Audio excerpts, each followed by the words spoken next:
Ginger Prime stands with a rallying call. Pixelit faith standing strong through it all. The frame rate may falter, but hearts won't fall. Chrono rewrites what you thought you knew at all. Late to the game, but his wisdom lands clean. Skill checks are off, that's the price of a dream. Gaming kinda brings a chaos and thrill. Dropping rare loot with unshakable will. Forte holds the line, grace under the blade. Faith like a fortress that never will fade. Scrag lights the fire with a storm in his breath. $80 flat for unfinished quests. Joy-Con still drifting, my patience long gone. But I'll queue up at midnight, you know I'll play on. Pull up a chair, the battle's begun. Legends are forged in the light of the sun. One life now saves, play it bold, take the lead. At the gaming roundtable where the fearless plant every seed. Retrying, riding tree. Ride now please, rise through the fire, no checkpoint in sight. One heart, one strike through the endless night.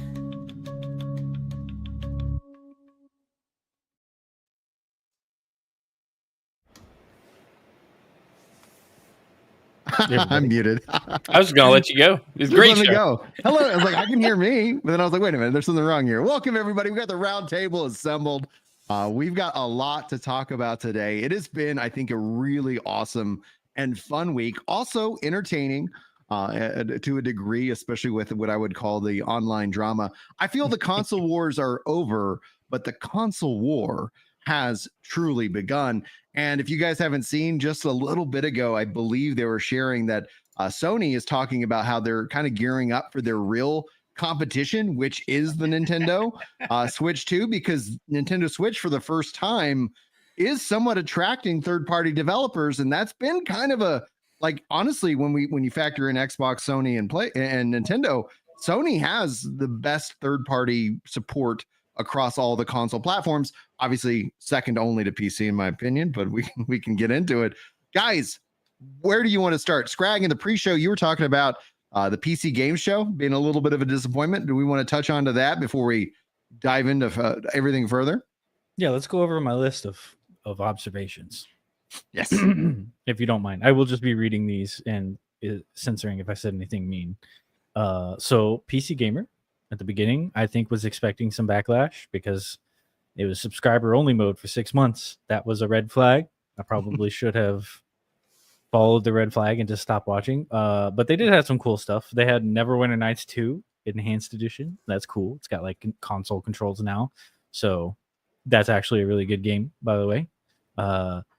They had a heavy metal skiing game. Anime Borderlands. I don't actually remember what that was called, but that's just what I wrote down. New Patapon game, which was kind of cool. New Payday game that's like Cyberpunk, which is kind of cool. Anti-capitalist dancing platformer game. That's really exciting. We all want that.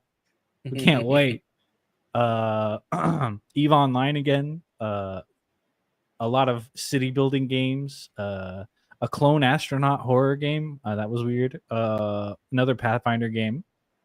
And then what I initially thought was a ripoff of Shopkeeper or Moonlighter, but it was actually just Moonlighter 2. And at that point I gave up, and the rest of the show was about the same. So, but there was like 3 cool things, and the rest was something. How about you, Chrono? What stood out to you this week? This week, oh man, that Xbox showcase was pretty. I won't say it was like the best one ever, but it was probably the most exciting of the shows that we watched over the weekend. From the state of play last Wednesday to Xbox's stuff on Sunday, I think Xbox had the best showing. Mm-hmm. But I'm still rooting for a Nintendo Direct to pop up at some point. Do you think something like that? I would expect a Nintendo Direct sometime, like when they're gearing up for, I'm assuming Donkey Kong, with the release of that in July. I think they would do one probably towards the end of this month, but I don't know. There's always rumors and there's always the hopefuls. But yeah, I think they would need to do something, because all we know about is like what Donkey Kong, and then what comes out. It's like we've got stuff coming out in September. We've got October, but it's like outside of Final Fantasy Tactics since at the end of September, like I literally have no idea. We do know the Dragon Quest 1 and 2, the HD remakes, that's coming out. I'm assuming in November. Along those lines, obviously, like Call of Duty, that's obviously. So interesting that was their one more thing right at the end. Like we could talk about that when we get deep in the Xbox stuff, but like that was not a good look in my opinion. That was like the worst part of that show. Yeah, I was kind of blown away. Now I was driving the kids out to summer camp, so I ended up not fully understanding the game announcements. I was able to pick one or two up just from the audio, because I was just kind of listening while I drove. But the big, obviously, draw, and the thing that I think has dominated the conversation on the internet this last week is the Xbox Rogue or ROG Ally handheld, and the concept of both play anywhere, PC handhelds, and what is the future of the Xbox hardware, because they publish their games everywhere. It's no mistake. Their games are coming to PlayStation day and date. There's no timed exclusive mindset. So that has kicked off a discussion that, is this the future of Xbox? Is this an actual Xbox? I've seen people saying like, no, it's not an Xbox. Scrag shaking his head. No, I think he falls in that camp. We'll start with Chrono though. Is this an Xbox? I think it's a preview for where Xbox is heading. Like this is like Xbox 0.1 for what we should expect, right? Like this is everything they're doing with the ROG Ally, they're going to do in-house, but they don't want to make the hardware. Why would, like, that's the thing, like with Microsoft, a lot of people, like Xbox was their first foray into hardware. For the life of them, they've always been a software company. And so them focusing it on, and what I've been labeling Xbox OS, because you have Steam OS, and it is got better performance. It's great, gaining ground. When you look at what the ROG Ally was prior to the Xbox version that they're releasing later this year, like the interface, people have complained about it. It's, it can use a lot of resources, therefore burning a lot of battery. So Xbox OS is Windows 11, but it's stripped out all the non-essentials. Yeah. So no desktop. Okay, cool. But it doesn't run into the issues that the Steam OS has, because there's not a compatibility problem. At its core, Windows. It's still Windows. Yeah. Right. I think what the Xbox podcast that came out this week, Phil Spencer made some comments about how closely the Xbox and Windows team were working together on this. And I think the reason for that is to build that Xbox OS, because they're still calling this Windows. But I think at some point they're not actually using a console in their any of their conversation either. They're saying hardware. So it's like, if anybody's holding on to hope that Xbox is going to all of a sudden claw back its exclusives, really make a console that people, it's just not that's not the case. I think this is a good trial run for the getting, working out the bugs, getting all these games into Play Anywhere, because that's the other thing. Like people like, my whole library isn't being able to be played on this, what gives? But then they're saying that they're going to do that. And the only reason I trust them is because they did that with backwards compatibility. Like they have a track record of making sure that their games and your library is respected regardless of where you play.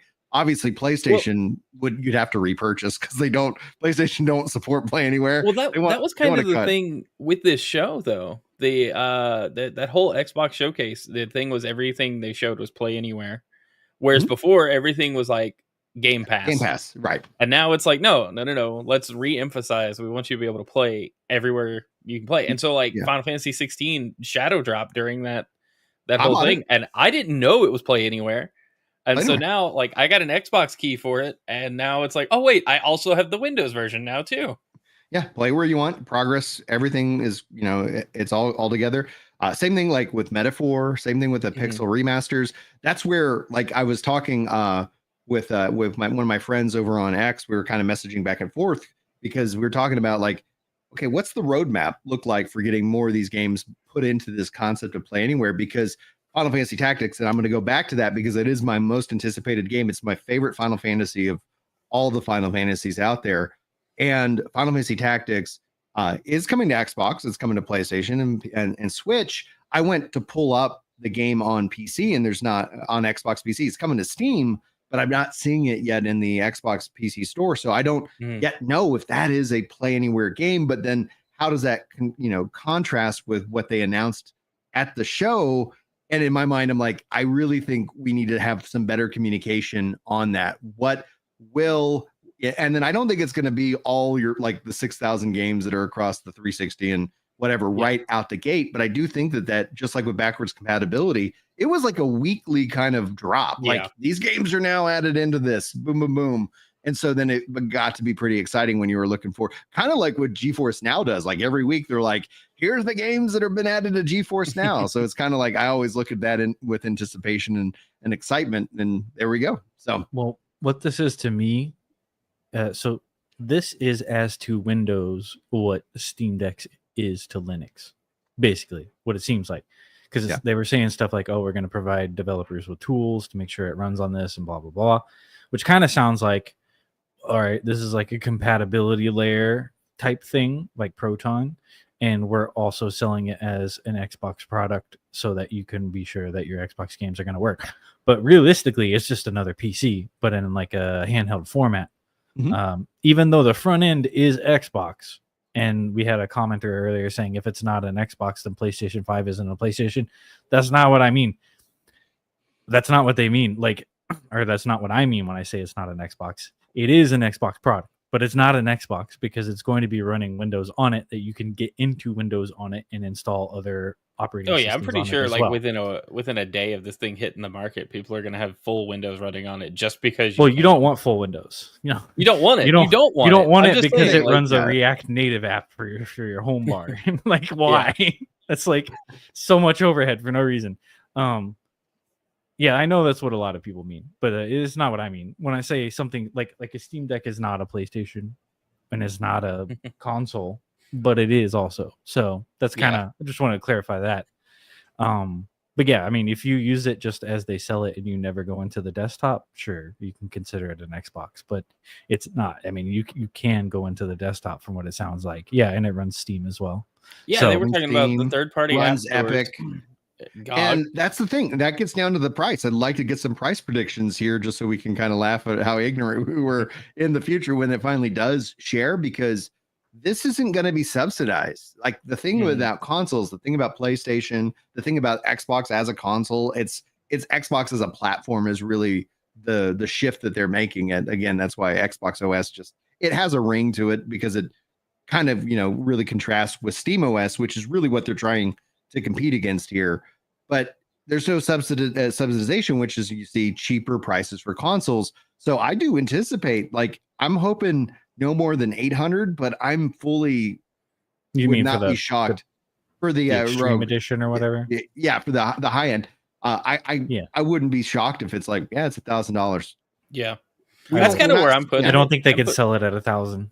I the think ROG they Ally would, but not like it's not mass market by any means. I wouldn't think they would go over like the $800 mark for the X, but they could. They really said they can't with the volatility of the current market. They couldn't put a price out yet, so it could be in that $1,000 range very easily. But it would really depend on materials and everything at the time of release. And I don't know. I don't want it to be like unobtainable because it's so expensive. Right. But part of me is like, do I want to buy this thing? I want to buy it just to see how that OS works more than anything else. And if I'm buying it for that, be a front end, but I know. Right. But if what they stated and what got me personally excited, and if they can pull it off would be great. It's that it's not just allowing you to have Steam and Epic and Battle.net. It's a unification so that like if you have a game on Steam or whatever, you're not having to search for it. It's like here are your games. You can play, and like it actually in my mind when I look at GeForce Now, same concept. When I pick a game, it says, "Hey, what store is do you want to use?" And you pick it once, and you can change it if you wanted. But it's like, I'm going to boot this one up in Steam, or I'm going to boot this one up in the Xbox. link or the Epic, etc. So it literally is just like, but it doesn't show me that same game 3 times. It's just like, yeah, Right. and then okay, and when it boots up, So- boot it up this way. I got a question then. Yeah. If you guys have thought about this, do you guys think that this front end approach would be runnable, or would you think Microsoft would release it to run on existing like gaming setups? Like if I have my gaming PC, what I want, I would personally would want to run a lower usage front end to manage everything and never really boot into full Windows unless I absolutely needed to. Imagine this, and this is the scenario exactly like it. Okay, you're talking about your existing PC, but like we talk about manufacturing something that maybe Microsoft, I'm assuming they're going to make a quote unquote console that's actually just this Windows hybrid, when Xbox OS, and to put it, on people's TVs. But imagine like, hey, I invested this, this 5090 in this box that's going to be this like screaming gaming PC. I don't need it for anything else. I still want to hook it up to my TV.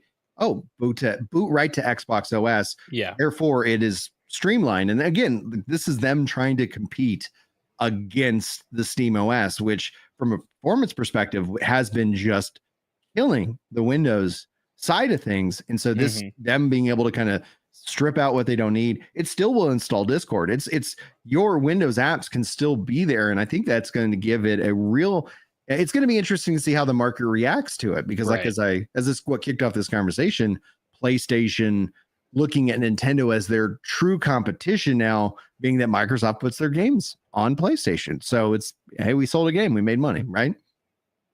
Yeah, I mean that's the approach. Well, Microsoft has to do that though. Like they've got to make the Activision money back, and that's gonna take work. And I think they've done $69 billion.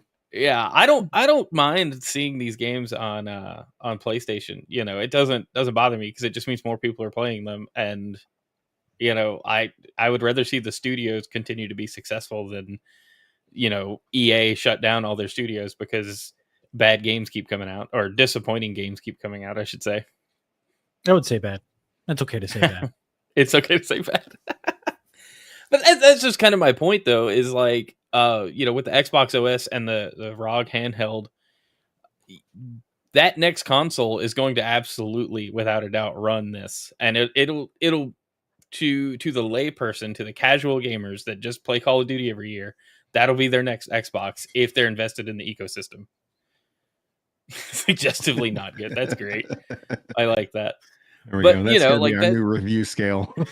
I give it about suggestively not good out of excellent. Oh, perfect. But yeah, that hardware is just it's gonna be interesting to see what they put in it, because these all-in-one devices, would they go the route of the Switch and just put out a dock for the ROG Ally and then go, there you go? That's going to be interesting in terms of the dock, because right now the ROG Ally is it's 1080p. So from a hard drive space, the big one has a terabyte. And if it's just 1080p games, that terabyte hard drive is going to actually last a lot longer. But if you're going to talk about a dock mode and supporting 4K textures, then you're going to see like a big increase. And Xbox has kind of pioneered that it will only load the resources that it needs for the device. They've been working on that. That's integrated into how they structure all their games across their ecosystem. So I think they're actually in a unique position for that, but it will be interesting to see if you do have that concept of a dock.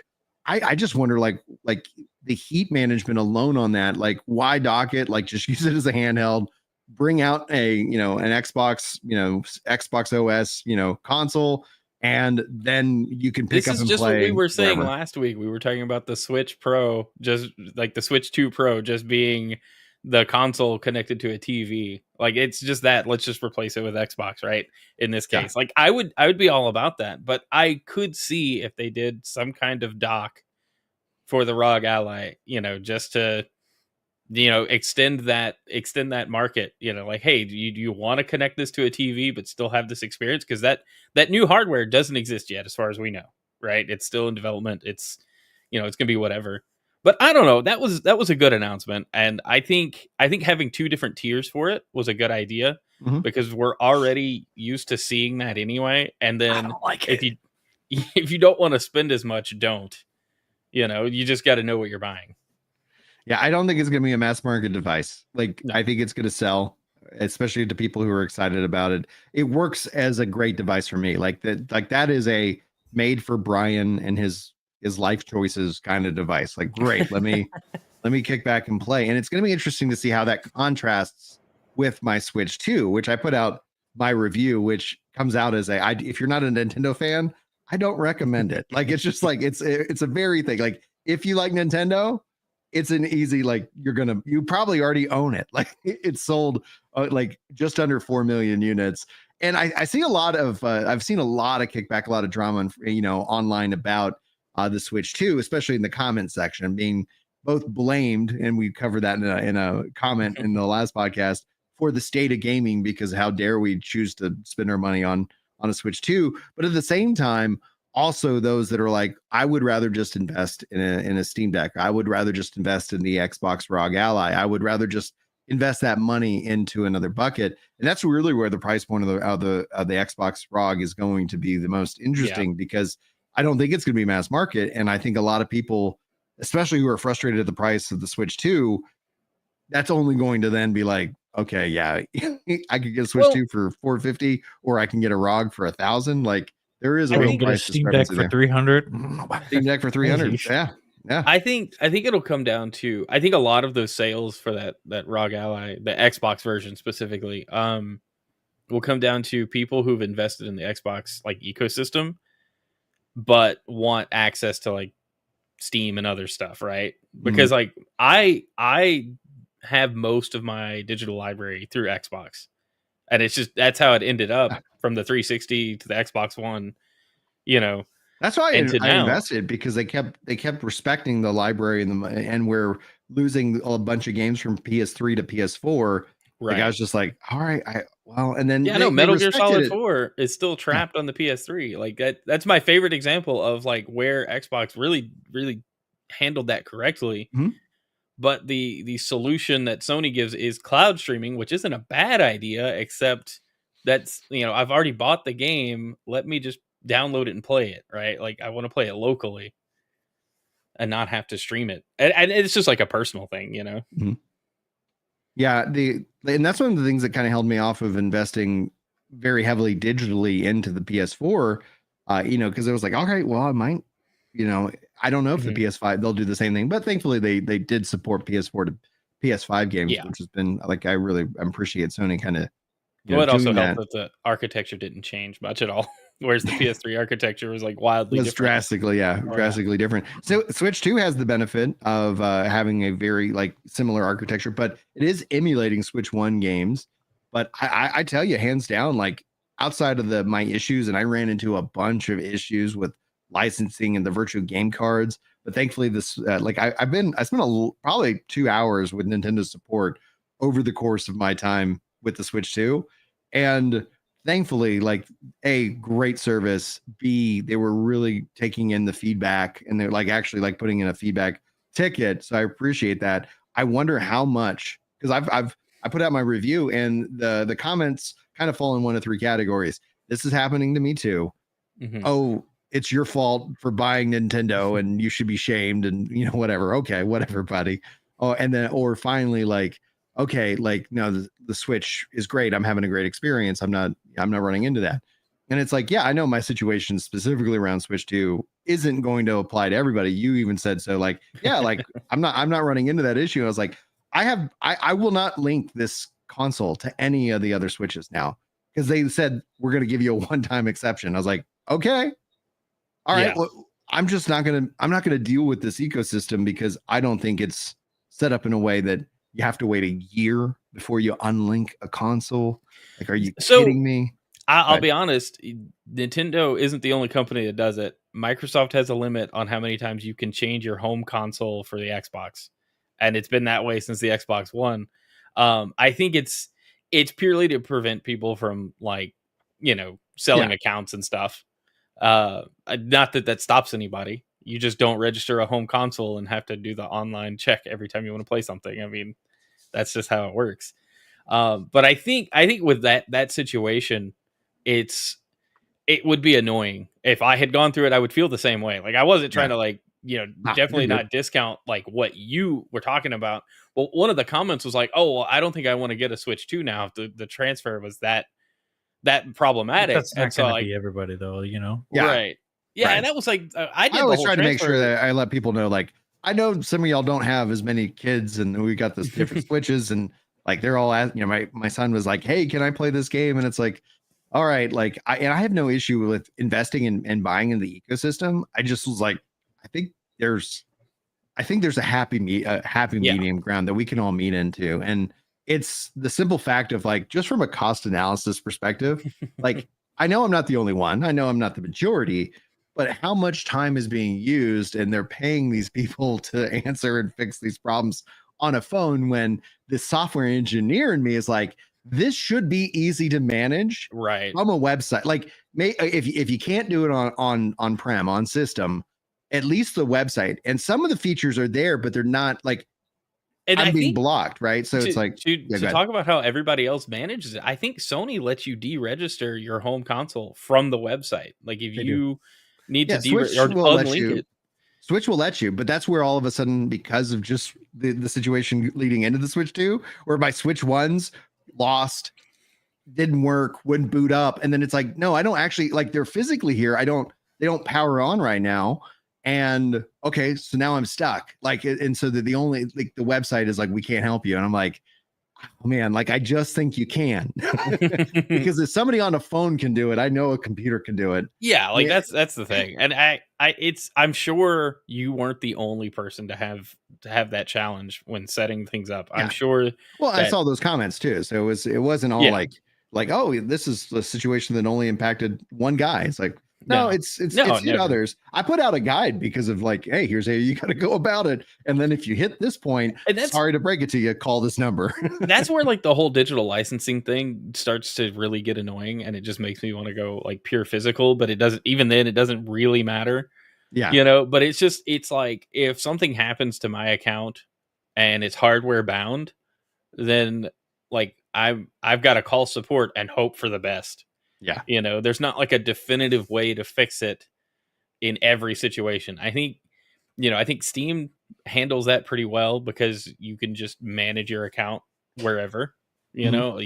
You're not bound to your Right. PC. And I think that's where a lot of my little frustrations is that I've had great experiences in these other ecosystems. So I know it can be done.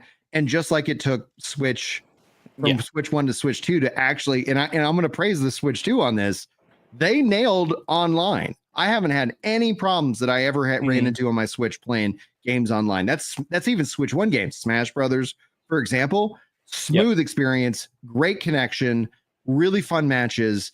Okay, it felt like it game chat. Done that multiple times. Easy. There's a few improvements I want. I made note on the last podcast. I'd love to be able to just send a message or like, hey, if someone's inviting me to game chat, a quick reply of like, hey, I'll jump in when I can or I can't right now. As I just opposed wish to it would like, show me who's inviting me so I can decide if I want to accept it. yeah, exactly. So it's like, there's some adjustments there that they can be improved, but I really like, oh my gosh, this is what I want. Like when we talked about like this could have been called the Switch Pro, I totally get it. I think I understand why, because it does the things in a good way that the Switch One just couldn't do.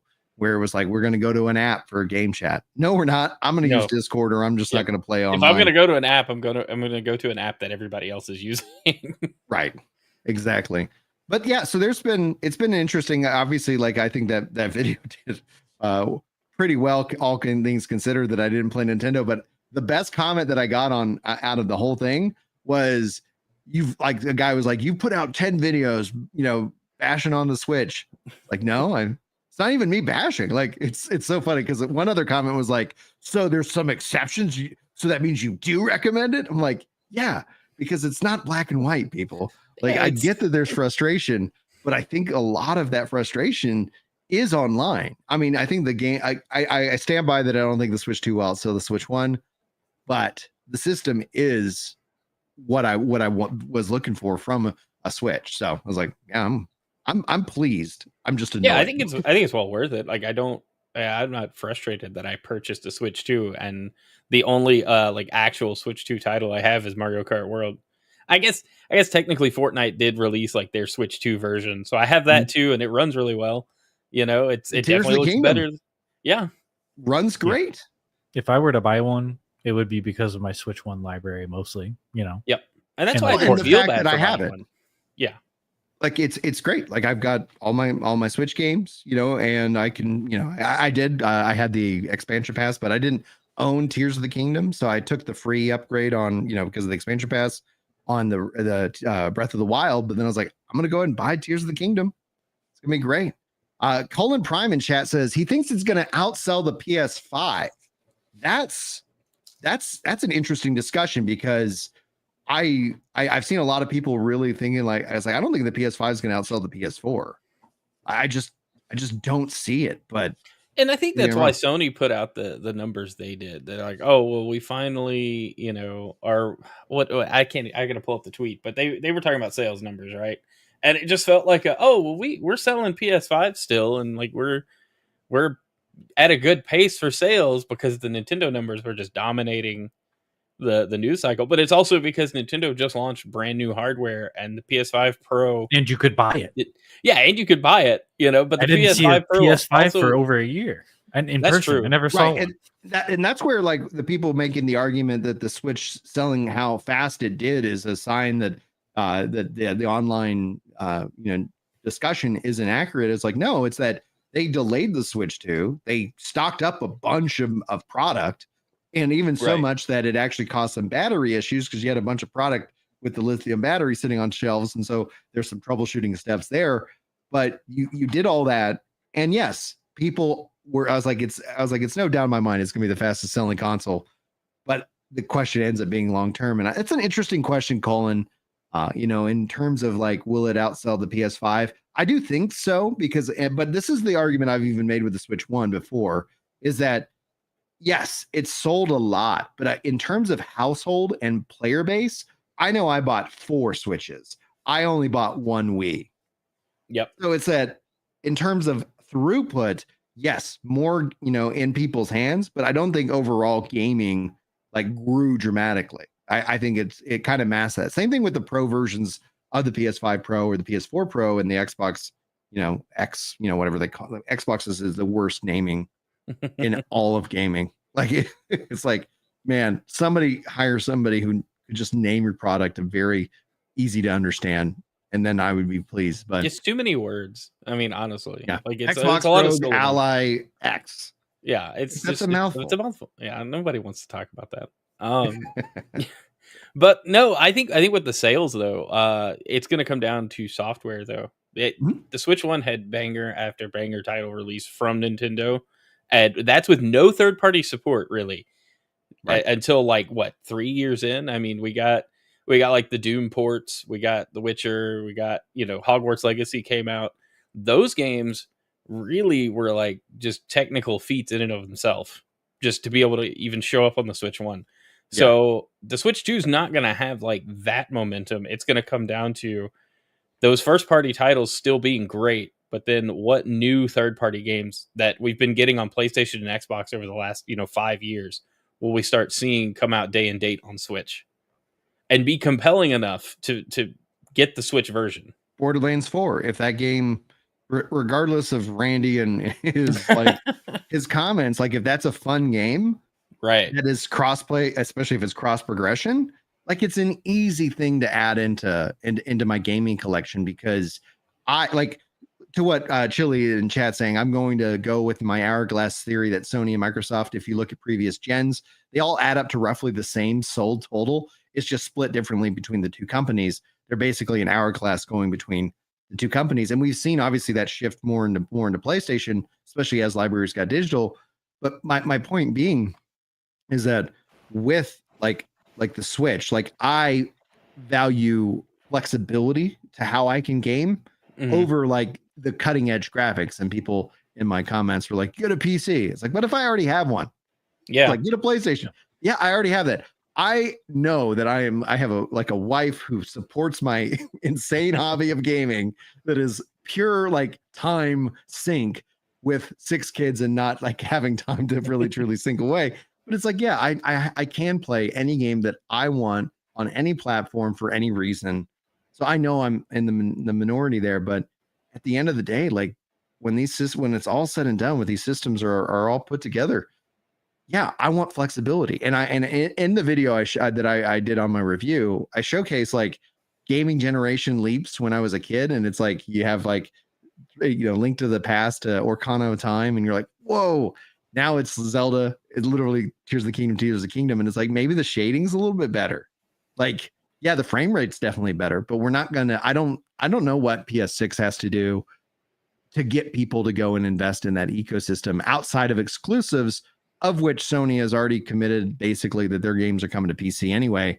So outside of just the inability to wait for a game, I don't know what Sony does. Welcome in, Mark. I'm glad that your meeting ended. We've been talking about Switch 2 and PlayStation and pricing and the ROG Ally, dude. So it's a lot going on. Yeah, lots going on. Yeah.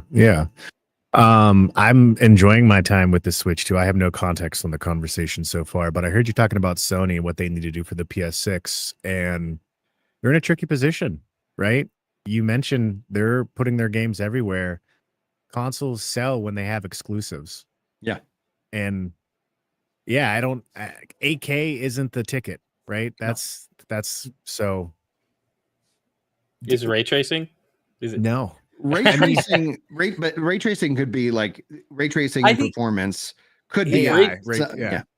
If ray tracing's done like well, you don't notice it. You just appreciate how good it looks. Ray tracing coupled with HDR, which I think HDR is the biggest differentiator there. But it's just we see all of these like buzzwords and terms that have cool technologies behind them. But what does PS6 do then? Because what the PS5 had on offer was ray tracing, fast storage, that dedicated like memory bus. They went too technical, I think, with that, because it just people get in arguments over specs all the time. But it's like Call of Duty looks the same on the Series X and the PS5. Like you don't care about the buzzwords. Well, the thing they could do in the near future, and maybe not necessarily the PS6.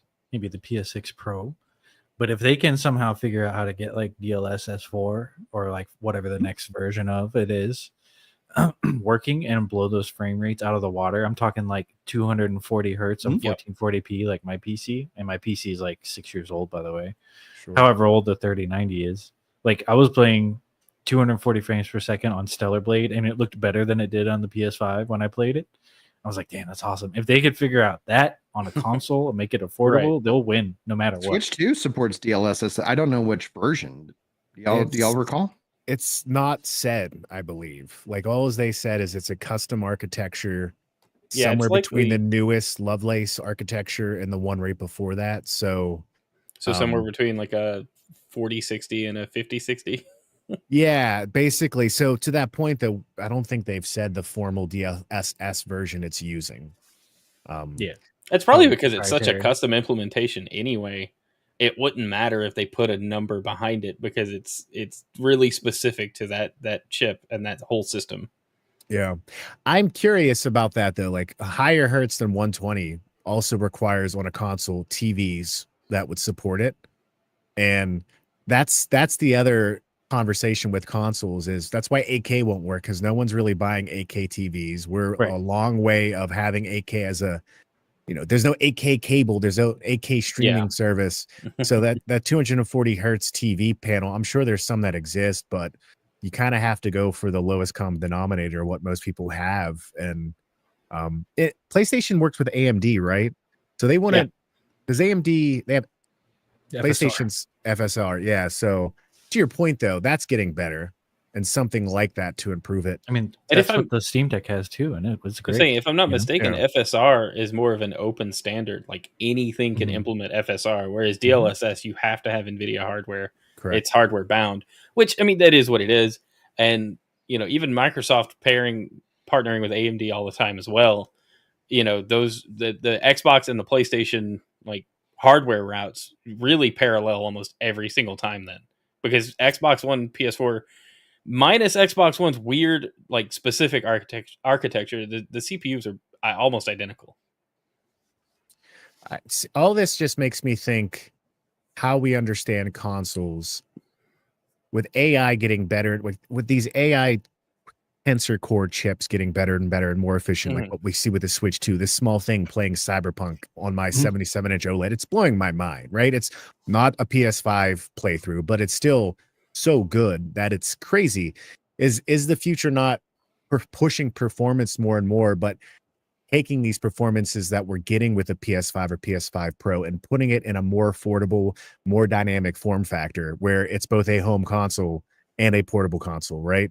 I do wonder if that's where this architecture and this hardware innovation goes over the next decade, because mobile gaming is a growing segment in developing countries and developing markets. And if you could make that more affordable, and you get the best of both worlds rather than depending on everyone adopting all these expensive new TVs.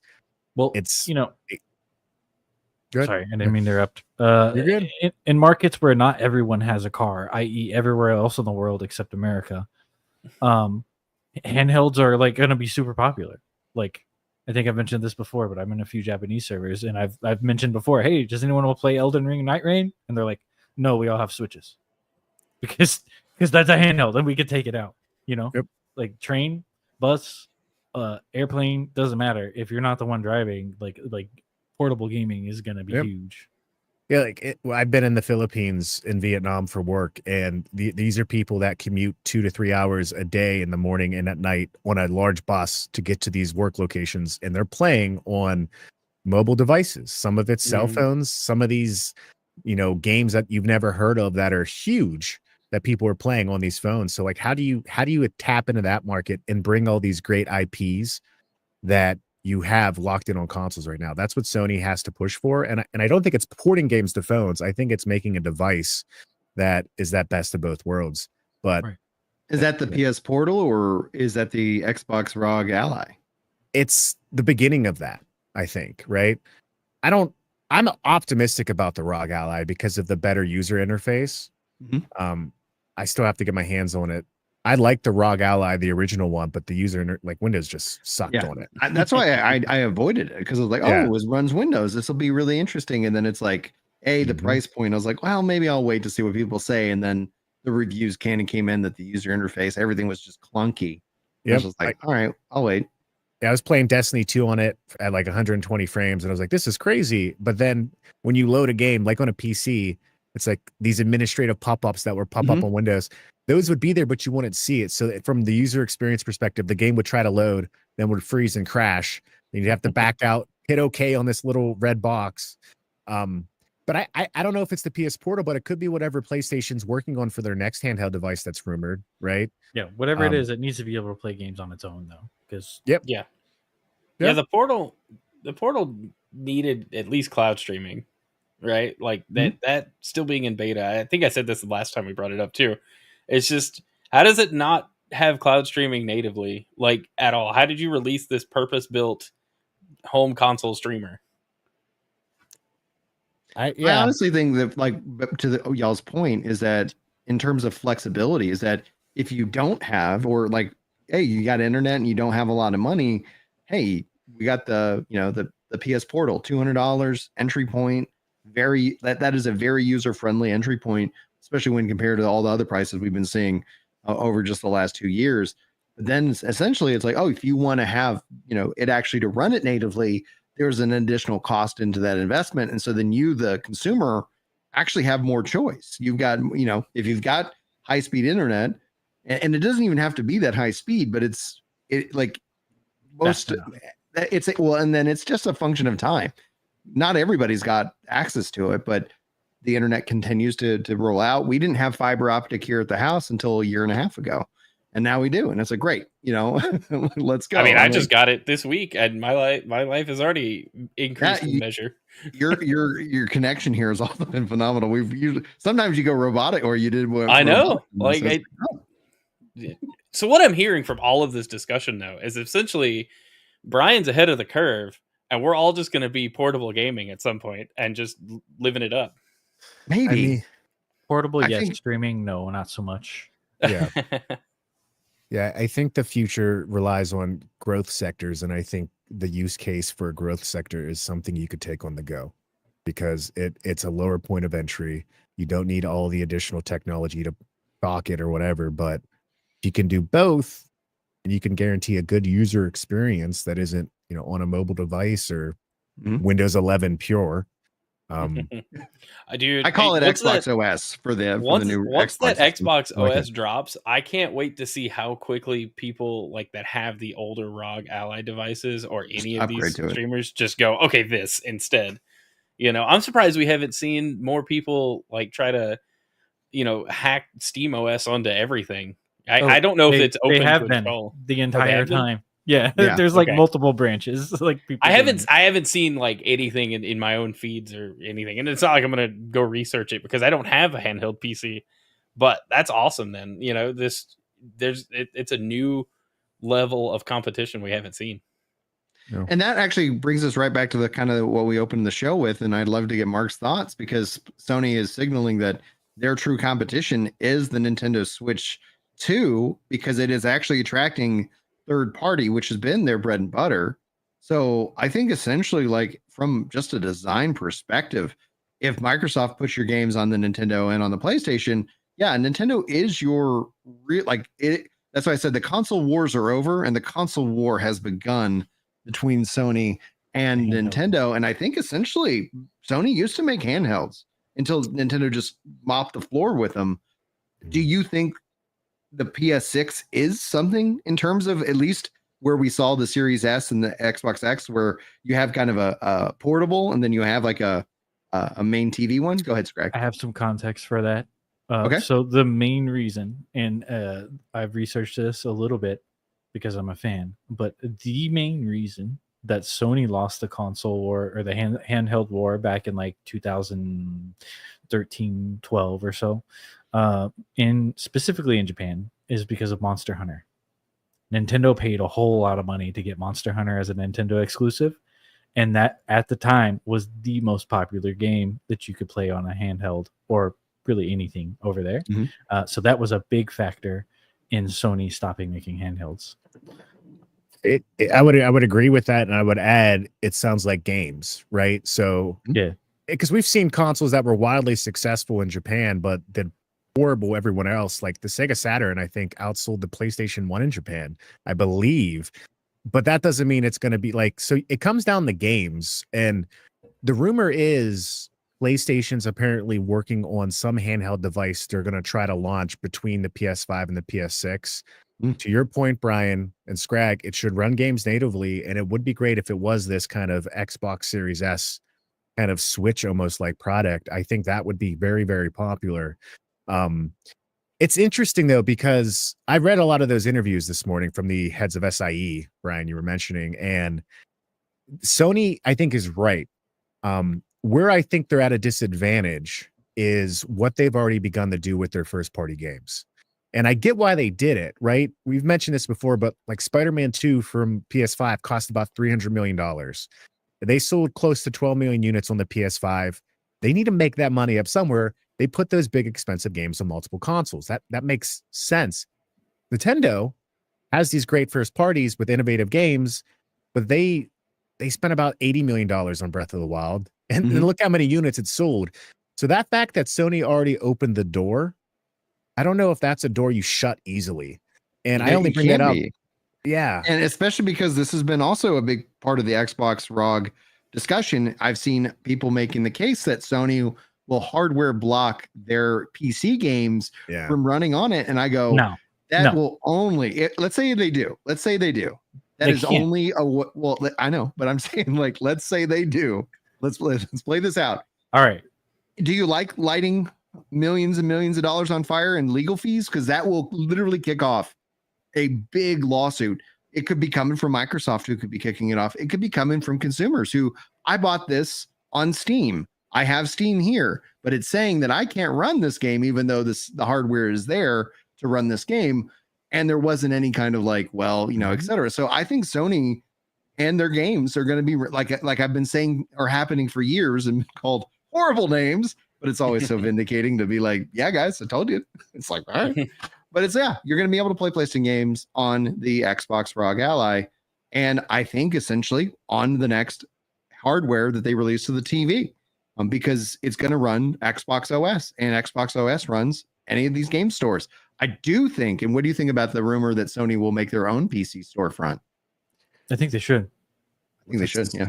Or Yeah. at the very least, they should, like, you know, become more involved with Steam in a way somehow. Yeah, I'd rather more Steam integration than they release a launcher. You know, mean, they've- sure. Okay. Sorry, they've had No, go ahead. PS Now on PC forever. Look, you can literally sign up for their game streaming, or I don't know if you can anymore, but at one point you could sign up for their game streaming thing on PC and play all of your games that are on your PS4, PS5, and you could also play the games that were on PS Now, like the PS2 classics and stuff. So, I mean, they're like almost there. They just need like one final push. That's their return trump card, if you will, with what Microsoft's doing. Is if okay, that's fine, but moving forward, all the new games we're working on in 2026 and beyond, we're only going to launch them on this PlayStation PC storefront. They're not going to come to Steam. So if you already bought them on Steam, you're good. But we're not putting them there anymore. I don't see That them still pulling throws off money the out. game. They'll do that. I just think Yeah. I don't think EA I think did they'd be that. losing a lot. Well, Oh. EA, and they came back. And EA's Because all of a garbage, sudden aren't it's they? like, yeah, EA I sucks. say We that that's all know exactly what EA did when they were like, "Oh, we want our own storefront. We don't want our 30% cut being taken." And how many years did we have Origin? And then they were like, "Look, all right, we messed up." Now it's a middleware, and it runs for like 2 seconds and is gone. Yeah, they'd have to sell enough to justify the cost of obviously maintaining, and improving that storefront. Because essentially, they like the reason that you would do that is so that you don't end up having to pay that, platform tax essentially. And with Steam, like that Sony, same thing with Microsoft, they have a special deal. They're not paying 30%. I don't know what it is, but we know these deals exist. Devs have talked about these deals. Big companies get the advantage, and then little developers don't. And so I do also wonder if there will be some kind of lawsuit. But that's where, in terms of it, the thing I'm all for is competition, especially in that space, because we saw Epic Games come out recently and say the first $1 million is 100% yours. Yep. Oh, that's really cool. All right, that is enticing, and as from releasing your games, like why wouldn't I really also release this game on Epic? Because especially from a small developer, I don't anticipate selling $1 million worth of the game that I'm working on. Would be amazing, Especially not but on not on Epic for sure. Guys, only available on Epic. What? Put it on Steam, you dumbass. That's the beta test for the Steam release. Just saying. Right? How does it run on PC? I don't know. I haven't come out on Steam yet. Still on Epic. Oh man, go ahead.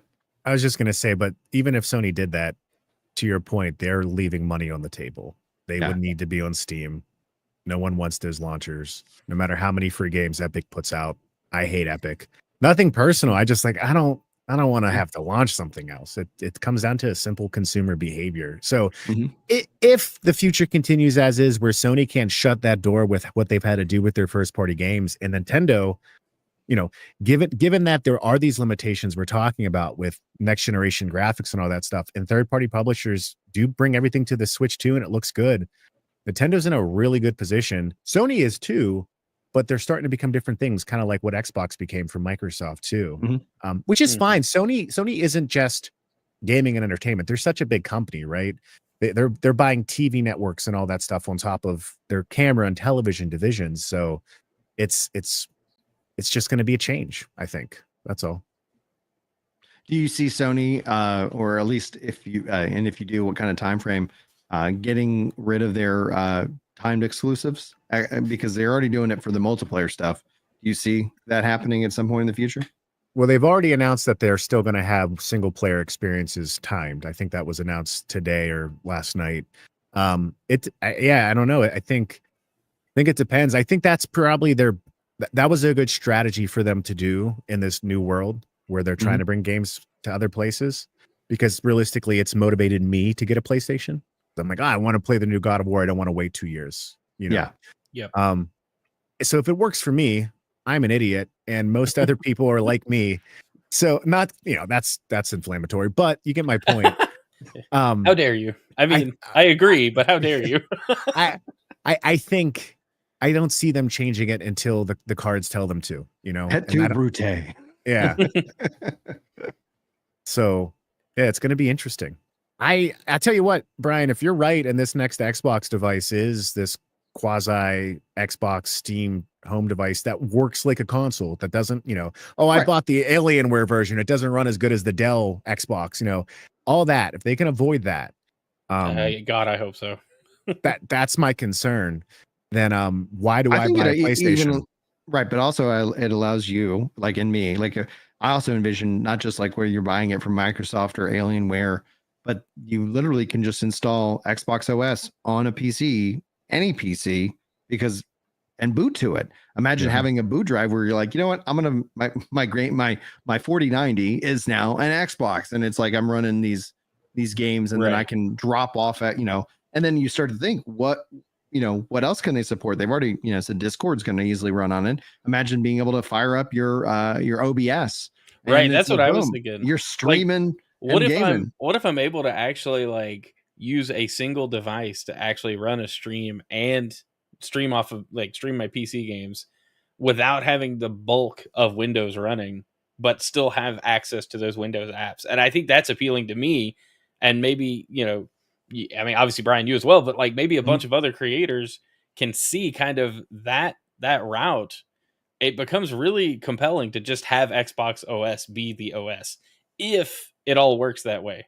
Yeah. And the success of it depends on both performance, but also ease of use for the end user. And I've talked about it, in the video, I talked about it all in the podcast about my experience with Switch 2 and the virtual game cards and how I think there could be some drastic improvements to that process. But that being said, is that if they can knock out that user experience to where it is just seamless, they talked about your entitlements, like you just boot it up. Cool. Thanks for playing these games.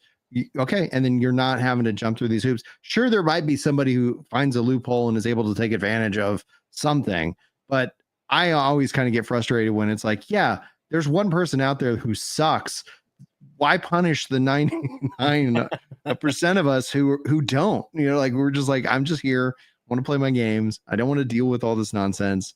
Let it.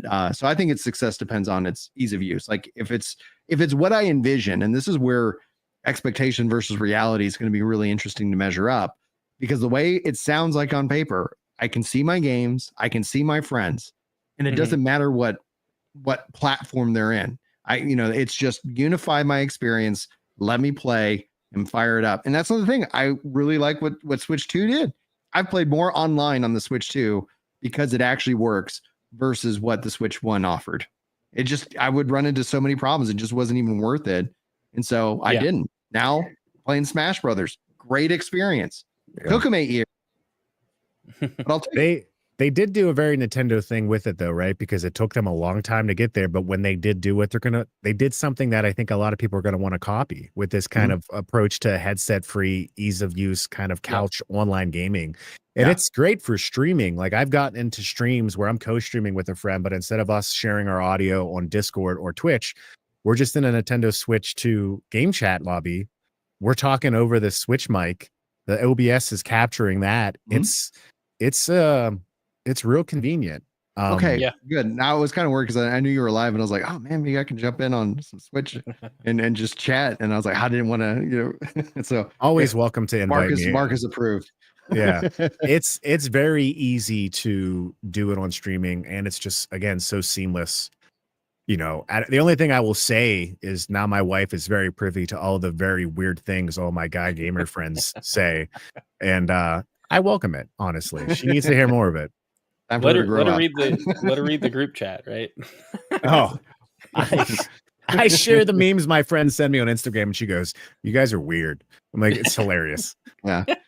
All right. We're coming to the end of the show, so I like we've been ending with the what are we playing? So let's start with you, Scrag. What are you playing right now? This week I played quite a bit of Final Fantasy 11 retail. Made a new character on Bahamut with my buddy, old work buddy. And then I played a couple hours of Stellar Blade, which was cool, but it turned my room into a sauna. So, Mark, I can see your skin complexion's very smooth, Scrag. So that's sauna emulsified. I don't think that's the word, but yeah, it was like 85 in here. No joke. Like I set it to 240 hertz. and the room Yeah. just went. It was You're like doing sweaty. good for it. All those heat shock proteins. Me switch to a lot of Mario Kart World. Splatoon 3 I started playing yesterday with the new patch, and then Rune Factory actually, Scrag, is the game I probably played the most out of all the games I picked up. Never played a Rune Factory game. I always thought it was interest me because it's both village and farm sim, but action RPG. Really into it. It's got my, it's, you know, I've been playing that at night for a few hours, having a good time. But yeah, just mostly Switch 2 gaming at the moment. What about you, Chrono? I've been playing a lot of Mario Kart, and then today I used the mouse controls for the Switch 2 version of Fortnite, and realized my grown man hands can't handle holding that Joy-Con sideways for very long. Can you plug in a mouse? Will it let you do that? I think they let you believe do so. Bluetooth now. Yeah. They said that Bluetooth mouse. But it worked well. I enjoyed it. I didn't place terribly in Fortnite, so like it wasn't a bad experience. They just need to have, and I'm sure they exist, just something I can dock that Joy-Con into to just fill out the rest of my palm, Yep. and then it would probably be Someone will make comfortable. something, yeah, for sure. Yeah, they're online already. There's Yeah. all kinds of products. Nice. I need to pick something up to give it another go. I also got a Switch 2 Pro controller, so I've just been playing. Oh, dude. It's those analog sticks, man. I did not realize how smooth they were, but like This feel is left out. the only thing that sucks is like as a multi-platform gamer is the A's and the B's. Like it's like, all right. And I did realize you can swap it, but in Yeah. game it still says like A, and it's like it messes it up. My kids were actually a little bit confused. So I went back to the traditional Nintendo layout and I'm like, all right. Nice. Yeah. And then the one thing I haven't started yet, but I'm starting tomorrow, is Final Fantasy 16 because it dropped on Nice. Xbox, and I have it, and I'm going to start playing that tomorrow morning. Yeah. So I'm super pumped for that. I picked it up, haven't booted it yet, but most of my game time has been Tears of the Kingdom. So I've been Nice. just kind of stepping into that. The performance has been great. I really enjoy it. I don't know why, and I've kind of like I'm like, yeah, I'm gonna keep playing Tears, but I also picked up the Super Mario RPG. Oh, And nice. It is. I It's a loved good it as remake. kid. And it's a great remake. Like it's like this is I'm just grinding, killing Goombas and turtles, and just having a great Goomba Troopas, and like just having a grand old time with it. And I'm just like, yeah. And so I kind of been prioritizing that over Tears of the Kingdom. And interestingly enough, like there's like I found myself a little bit annoyed with Tears a little bit, but it's just I think that's just a discomfort and trying to learn kind of how the structure goes. And I don't know Yeah. why I just had this great fear that I'm going to fall out of the sky. Because It's there's okay. a lot of jumping. There's a lot of falling already in the game. I'm like, all right, well, if I can't get back, and I was like, oh yeah, that's right. I can climb walls, so it's like, yeah, I'm just kind of learning that process. And then Yeah, outside of that, Rest for the Wicked. Go ahead. the one ability that lets you go up through the floor. Don't got that forget yet. you have that. Yeah, once you get that, like it just you'll get it in the tutorial area or whatever. Yeah, I got the I just got the fuse ability, and then I was like, oh, this is getting cool. This is Yeah. interesting. Yeah, okay. Yeah, Yeah, once when I you get get a the thing glider. that goes up through the floor, falling down or falling off of something, it's just not as big of a deal. Cool. This is the And, most recent one, right? Yeah, the Tears of the Kingdom is and I held off on getting it. So people were like Tears of the Kingdom could be my game of 2025. But I was like, I held off getting it because I was like, I didn't want to play it at 20 frames a second. I know the Switch 2 is right around the corner. I'll wait. And I was like, no, see, I got no problems waiting. But then lots of no Rest for the Wicked this week. Nice. It's been really, really good. I'm looking forward to more updates coming soon. I was supposed to interview Thomas, who's the head developer at Moon Studios, about the game yesterday. But I don't know any of my fellow devs out there. Like the internet literally just took a dump. Yeah, I couldn't get it in NPM. StreamYard wasn't working, and it A was lot like of stuff wasn't working it yesterday. was like things just it was weird because I was like some things are still working, and but so I was like, yeah, it is what it is. But Julie and I are celebrating 15 years married, taking her to see taking her dancing out at Billy Bob's in Fort Worth, Texas. Yeah, we're gonna go have a good time, and then Nice. yeah, so that's what I got. And next week, just as kind of like talking shop here, are you guys able to run the show? Because I'm gonna actually be in Arkansas. I'm good. That should be good. Perfect. We'll see if we We'll can't be find here. a fourth to replace this ginger.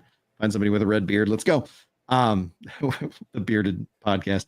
All right, guys. If you enjoy the show, if you enjoy what we do around here, be sure to hit that like button and leave a comment as well. That is a great way of supporting these podcasts after the fact, after they've gone live. Thanks everybody for hanging in and to chat. We really appreciate y'all stopping by and great lively conversation. Great seeing you. Again, great seeing Colin. We got real Kitty Hawk, Chili Pepper. Just going to shout you out. Dispatch. Yeah, so many. It's really great seeing you guys. Thanks for being here. Oh, we had a first timer as well, though. Avery Knight jumping into the Discord. So thanks for being here, guys. Hopefully you enjoyed the show. These guys will be back next week. Yeah, I wish you guys all the very best. By the way, if you want to follow any of these guys, their content, it's in the Roundtable. Check out the description. Their links are there. I got it. We're good now. So perfect. All right, guys. Until next week, take care.